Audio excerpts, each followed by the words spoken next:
So how do you know when it's time to buckle down and really make a focused effort at losing weight? I know for me, one of the signs was that I didn't have any after photos. I had plenty of day one photos. I had plenty of before photos from weight loss journeys that I had started.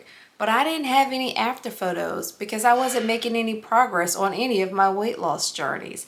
I could scroll through my phone and all I would see are before photos. And it was like, well, you're not making any progress here. And that just really got tiring. I would do things like moving the scale around the room when I was doing daily weigh-ins, expecting that number on the scale to go down just because it was on the opposite side of the room. And it's like, that's not how you lose weight. And I really got tired of just like the shenanigans. I would lose 5 pounds and then I would promptly eat something in celebration and regain that weight right back. And I was just in a constant cycle of lose 5 pounds, gain 5 pounds, lose 3 pounds, gain 5 pounds. That constant yo yo and never really making any progress. I just got tired of being tired.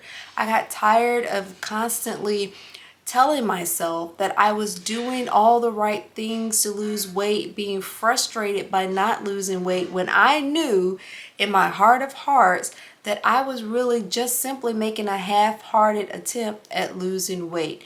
And so one of my first signs was that, I just got to the point where I was tired of myself.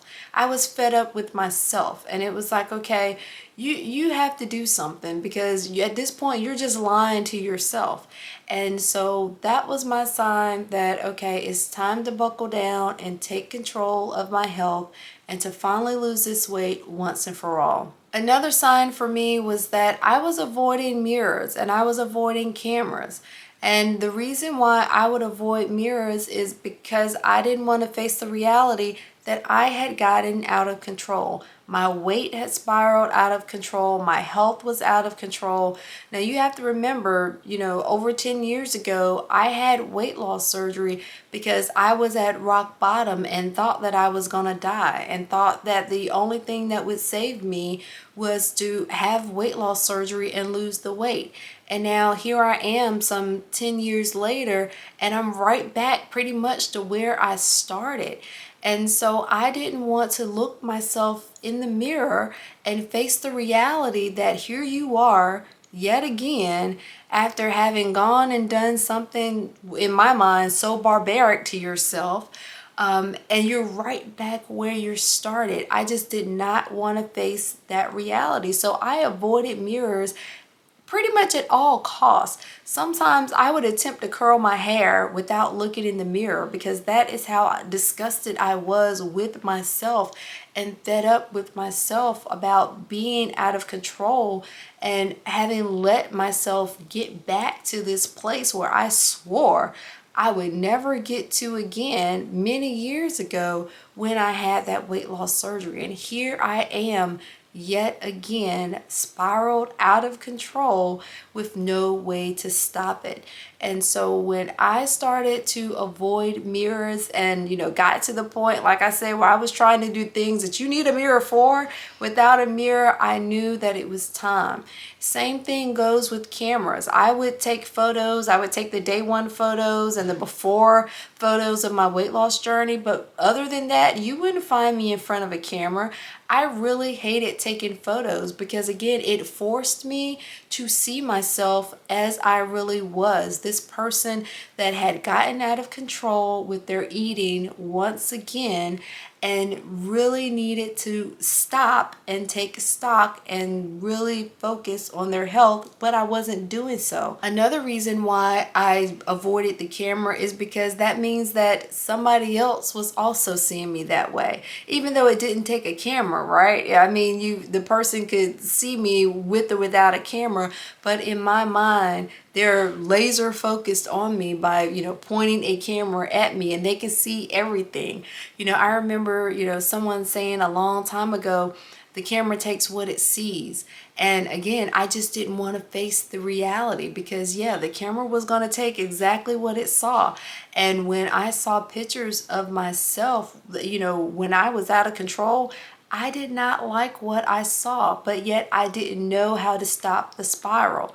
And so another sign for me was avoiding mirrors and avoiding cameras. I was just simply sticking my head in the sand and trying to avoid the problem, and that did no good. It just simply made the problem worse. Another sign for me that it was time to really take control of my health and lose the weight for good was that I was addicted to sugar. I was addicted to the sweets. I was addicted to anything that was, processed sugar, refined sugar, added sugar, whatever you want to call it. But, I couldn't go a day without the cookies and the ice cream and the candies and the pies and the trail mix and all those things. And I remember there was a time when the day had gotten away from me the entire day, and it was about bedtime, and for whatever reason I realized that I hadn't had a treat that day. And oh my goodness, my mind would not let me rest. I could not go to bed without finding something sweet to eat. I could not go to bed without getting that hit of sugar. And I was like, okay, this is insane. This is out of control. Right before I started on my weight loss journey this time around, I was addicted to trail mix. I was buying bags of trail mix, and I was eating trail mix by the handfuls. And if you know anything about trail mix, it's like peanuts, it's like, nuts and raisins, which are, sugary. But it also has like chocolate coated candies in it, like, M&M type candies in it. And so now you think I'm eating this trail mix and I'm eating it by the handfuls. I was probably eating about 2 to 3 bags worth of just the M&Ms portion a day. And that is how bad that it got. And so when I realized, you know what, you're addicted to this, it like, you have to call it what it is, right? That is exactly what it was. I was addicted to it. I had to call it what it was and be like, okay, you have to put it into this once and for all. You're spiraling, and the only way to stop the spiral is to stop eating the sugar. And I ended up having to quit the sugar cold turkey, but that was my sign. When I could not go without the sugar, I had to have it 1, 2, 3 times a day. I knew it was time, and I needed to get myself under control. Now, a lot of you have asked me, how exactly did I quit the sugar? And I quit it cold turkey. I started to focus on what I was eating. I, again, really cleaned up my diet and focused on high protein, drinking lots of water. And I quit the sugar cold turkey for 75 days. If you're interested in the meal plan that I was using when I quit sugar cold turkey, click on the link in the video description or go to blastfatgetfit.com to learn more about that program. Another sign for me that it was really time to buckle down and lose weight was that I didn't really care a lot about my appearance. And I think maybe some of this went back to not wanting to look into the mirror.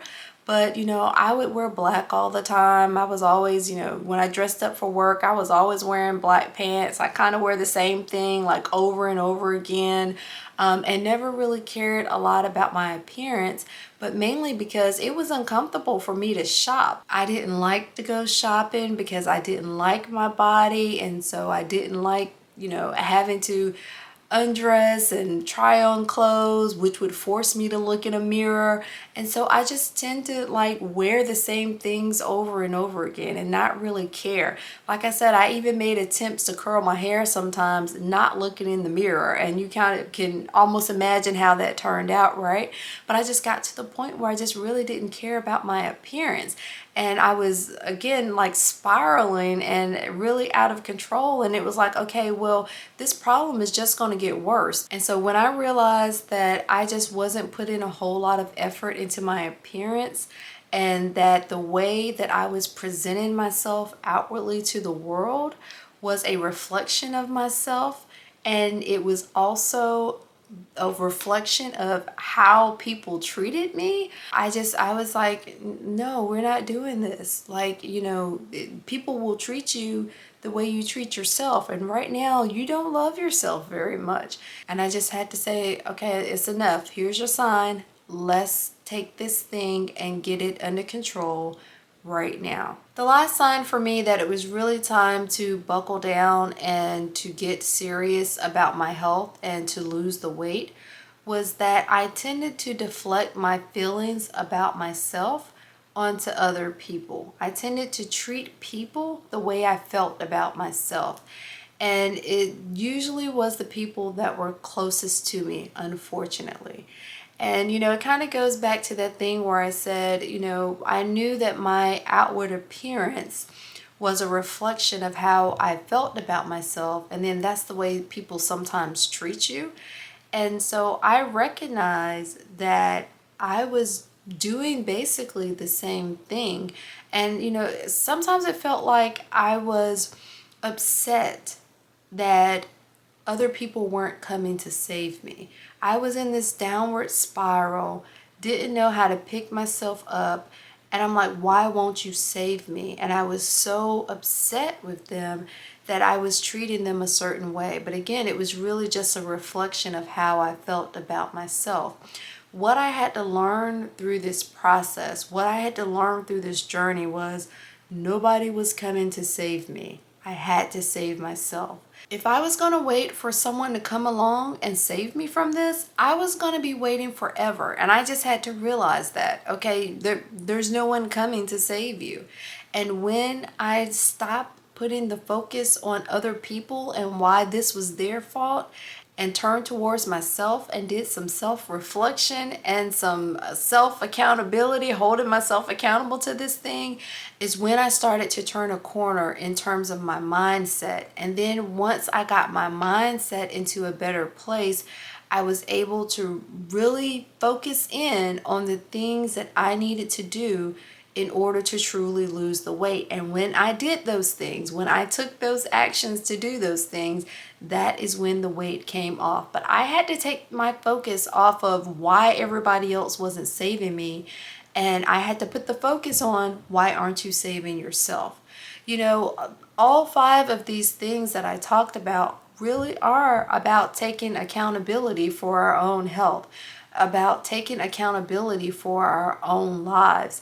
And we really have to do that. A lot of times it's just simple. We have to call ourselves out.